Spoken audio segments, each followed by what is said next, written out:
तू उठ ग, तू सांग 12 पंचे किती. असेच गणिताचे टीचर कधी कोणता प्रश्न विचारतील हे सांगता येत नाही, बरोबर. मलाही लहानपणी गणित काही फारसं जमायचं नाही, म्हणजे कच्चीच म्हणा ना गणितामध्ये मी. पण आमच्या ज्या मॅडम होत्या आम्ही त्यांना बाई म्हणायचो.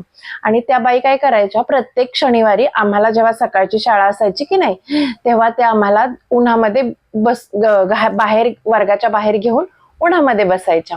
आणि ज्या ज्या मुलांचं गणित कच्चं आहे त्यांचं खूप सारं प्रॅक्टिस घ्यायच्या, त्यांना समजून सांगायच्या.